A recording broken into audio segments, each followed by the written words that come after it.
Hello મિત્રો, તમારું સ્વાગત છે જેસ્ટી રેસિપીસમાં। આજે આપણે બનાવીશું એક એવી જ અલગ પ્રકારની રેસિપી જેને તમે ક્યારેય પણ નહીં ખાધી હોય। હા, જેમાં ચોકલેટનો મીઠો સ્વાદ તો છે જ, પણ સાથે બિસ્કિટની મજેદાર ખુશ્બુ પણ છે। અને સૌથી ખાસ વાત એ છે કે આ એકદમ ફટાફટ બની જાય છે। ચાલો તો મોડું કર્યા વિના જોઈ લેશું તેની બનાવવાની રીતને। સેન્ડવિચ ચોકલેટ બનાવવા માટે મેં લીધા છે બે પ્રકારના બિસ્કિટ, એક છે એલચી ફ્લેવરના અને બીજા છે વેનીલા ચોકલેટ બિસ્કિટ।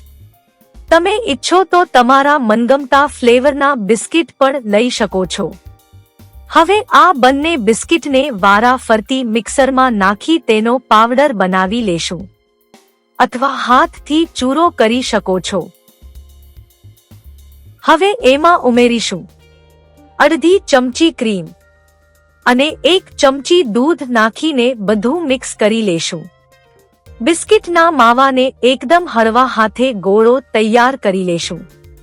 જુઓ, માવો એકદમ સરસ બની ગયો છે।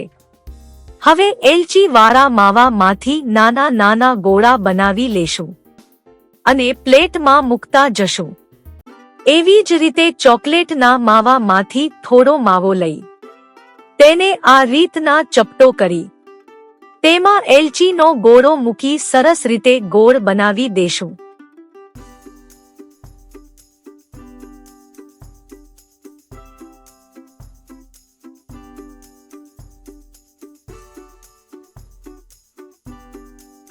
એવી જ રીતે બાકીના માવામાંથી બધા ગોળાને તૈયાર કરી લેશું।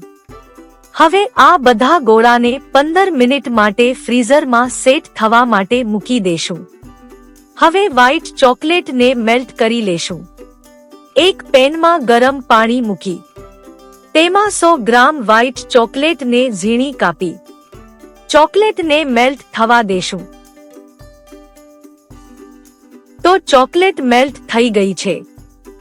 હવે ગોળાને એ ચોકલેટમાં ડીપ કરી લેશું। ડીપ કરેલા ગોળાને ફરીથી 10 મિનિટ માટે ફ્રીઝરમાં મૂકી દેશું।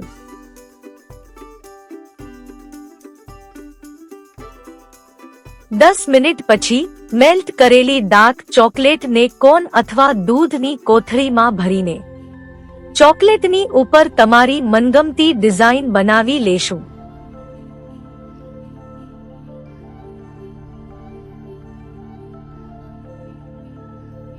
અને અંતમાં ઉપરથી ગોલ્ડન, સિલ્વર અથવા મલ્ટીકલરના સુગર બોલ્સને નાખીશું।